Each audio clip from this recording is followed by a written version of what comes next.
महाराष्ट्राचे पोलीस आणि महाराष्ट्राचा मीडिया समर्थ आहे. आता पोलिसांचा तपास सुरू आहे. इतकं मोठं प्रकरण आहे. पोलीस त्यांच्या पद्धतीने तपास करतील. स्वतः मुख्यमंत्री लक्ष घालत आहेत. लक्षात घ्या, स्वतः मुख्यमंत्र्यांचं मॉनिटरिंग सुरू असल्यामुळे प्रत्येक याच्यावरती मुख्यमंत्र्यांचं मॉनिटरिंग सुरू आहे.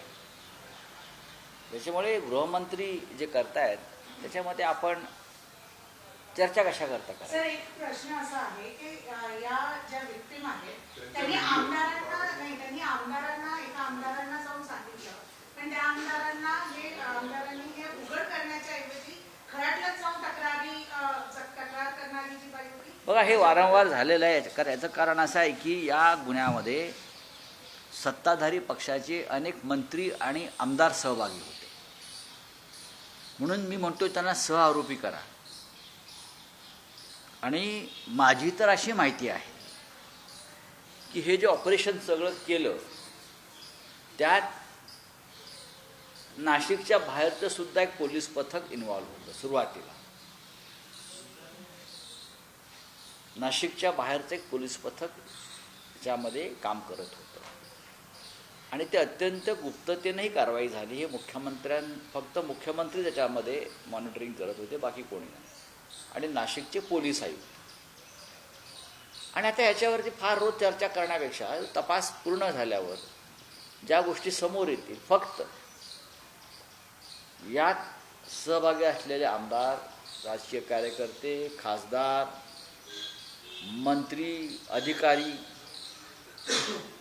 यांची नावं समोर आली पाहिजेत. हीच आमची भूमिका आहे. कोण आहेत? यापुढे भविष्यामध्ये अशा भोंदूगिरीला राज्याच्या सरकारमधून आणि प्रशासनातून पाठबळ मिळणार नाही, यासाठी नाव समोर आले पाहिजे. मुख्यमंत्री यांची संवेदनशील कार्यपद्धतीने कुठे ना कुठे सक्सेसफुल झालं आणि उघड आलं आहे का? बघा, मी मुख्यमंत्र्यांचं अभिनंदन पहिल्या दिवशीच केलेलं आहे. मुख्यमंत्र्यांचं अभिनंदन मी पहिल्या दिवशी केलं आहे. नाशिक पोलिसांचं आम्ही अभिनंदन केलेलं आहे. ही आत्ता फक्त हिमनगावरचे एक टोक आहे. अजून बऱ्याच गोष्टी बाहेर यायच्या आहेत. मला असं वाटत नाही दाबल्या जातील. फक्त सरकार वाचवण्यासाठी जर मुख्यमंत्र्यांना काही गोष्टींची तडजोड करावी लागली तर मला माहीत नाही. सरकार वाचवण्यासाठी किंवा महायुतीमध्ये सध्या जे एकात्मतेचं दर्शन घडत आहे महायुतीमध्ये, त्यासाठी त्यांना काही सोंगढोंग करावी लागली तर मला माहीत नाही. साताऱ्याचं प्रकरण यशवंतराव चव्हाणांचा जिल्हा म्हणून पाहिलं गेलं. राज्याचे पहिले मुख्यमंत्री साताऱ्याचे काय घडले, त्याचे पडसाद विधिमंडळात उमटताना पाहिले. बघा, विधिमंडळामध्ये पडसाद उमटून काही होत नाही. साताऱ्यात जे घडलं, जी गुंडगिरी, झुंडगिरी, महाराष्ट्रातल्या त्या सगळ्या गुंडगिरी आणि झुंडगिरीचा केंद्रबिंदू विधिमंडळाच्या इमारतीत आहे. गेल्या 4 वर्षामध्ये महाराष्ट्रामध्ये जेव्हा जेव्हा लोकशाहीचा खून झाला आणि पोलिसांनी झुंडशाही केली, त्या सगळ्याचा केंद्रबिंदू हा विधिमंडळाच्याच इमारतीत आहे. त्याच्यामुळे छाती आपटून पडून हे काय करणार? मुळात जे लोकशाहीचा खून झाला असं म्हणतात त्यांचेच हात लोकशाहीच्या खुनानं रंगलेले आहेत. मला आश्चर्य वाटतं की विधिमंडळाच्या पायऱ्यावर काल काही मंत्री, आमदार एका गटाचे, 1-2 गटाचे होते आणि लोकशाहीचा खून झाला. त्याच्यामधले काही मंत्र्यांना मी पाहिलं की ते जेव्हा पक्ष सोडून गेले शिवसेना, तेव्हा ते हे वाघाचे कातडे पांघरलेले वाघ गर्जना करत होते. स्वाभिमानासाठी, हिंदुत्वासाठी आम्ही कसं पक्ष सोडला. आणि काल त्यांची विधिमंडळाच्या पायऱ्यांवर या वाघांची, म्हणजे कातडे पांघरलेल्या वाघांची अक्षरशः मांजरं आणि बोके झाले होते. सरकारमधल्या मंत्र्यांची अवस्था का? तुम्हाला भारतीय जनता पक्षाच्या मंत्र्यांनी सातारच्या रस्त्यावर बेदम चोपलाय. कुठे गेला तुमच्यातला शिवसैनिक? कुठे गेला तुमच्यातला तो बाळासाहेबांनी घडवला मर्द मावळा? मार खाल्लात तुम्ही.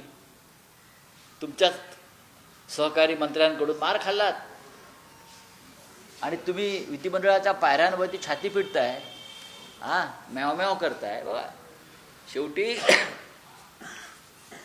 जे कर्म तुम्ही केलं त्या कर्माचं एक फळ आहे. मुख्यमंत्र्यांनी स्पष्टपणे सांगितलेलं आहे साताऱ्यासारख्या प्रकार एकनाथ शिंदेसोबत काल त्यांची रात्री बैठक झाली त्यात त्यांनी सांगितलं साताऱ्यासारखे प्रकार खपवून घेतले जाणार नाही. आम्ही मोठे भाऊ आहोत, मोठ्या भावाची भूमिका संयमाची आहे असं त्यांनी म्हटलं. एक लक्षात घ्या, देवेंद्र फडणवीस किंवा गृहमंत्र्यांच्या मदतीशिवाय साताऱ्यातली झुंडशाही होऊ शकत नाही.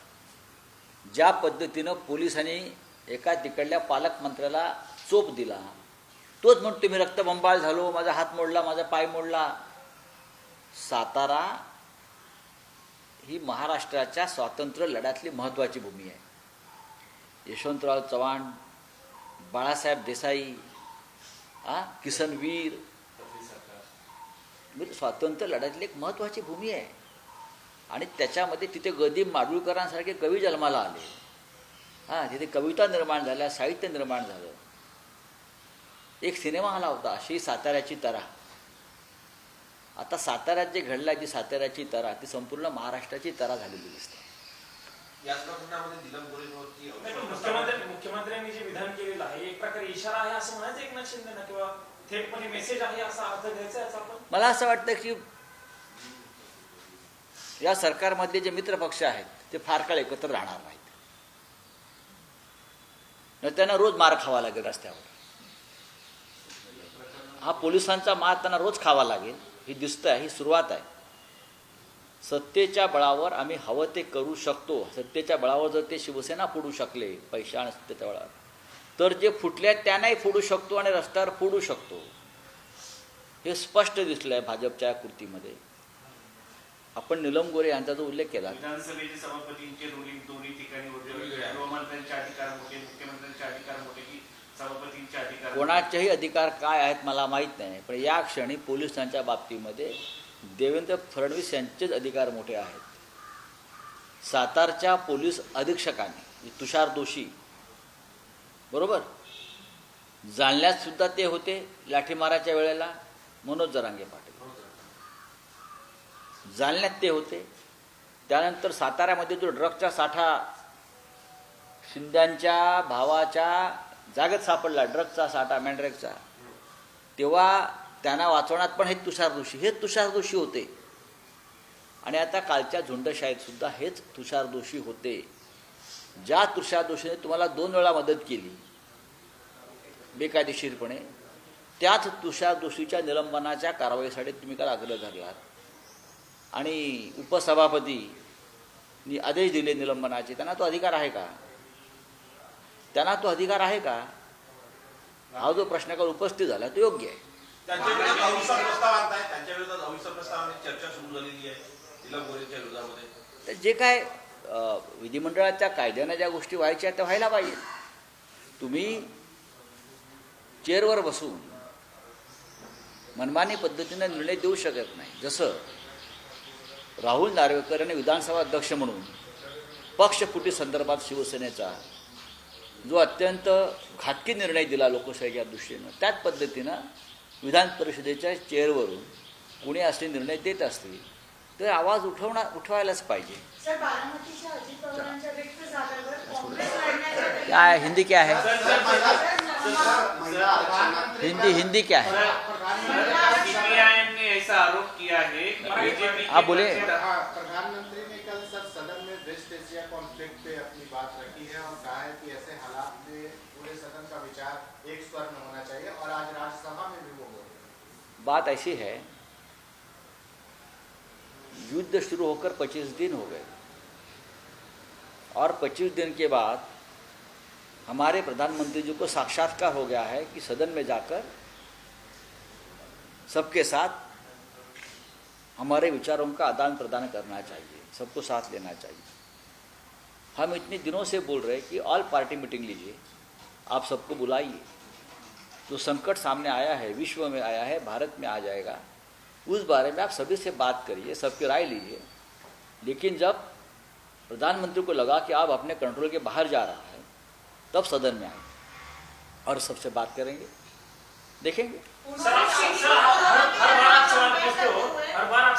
नहीं, उनकी स्थिति, देश की स्थिति कोरोना जैसी बनी है ना. कोरोना के काल में तो कोरोना के समय हमने थालियां और तालियां बजाई, इस बार क्या बजाना है? खाली सिलेंडर बजाना है क्या लेकर? ये बताना चाहिए। राहुल गांधी जी ने कहा कि 25 मिनट से ज्यादा 25 सर, मिनट इसी को लेकर एक सवाल है सर। लेकिन वो लोकसभा में बहस नहीं कर सकते हैं प्रधानमंत्री। डेफिनेटली राहुल गांधी जी की बात सही है।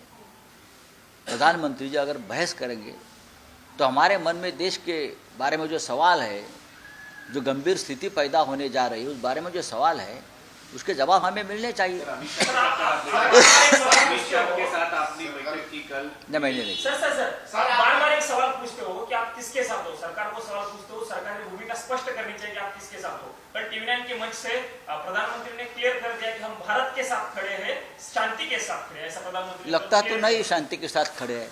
अगर आप शांति के साथ खड़े हो तो ये शांति कहाँ है, कहाँ रहती है? आपके बंगले में रहती है, पीएमओ ऑफिस में रहती है, कर्तव्य कहाँ है शांति? देश में शांति ही नहीं है।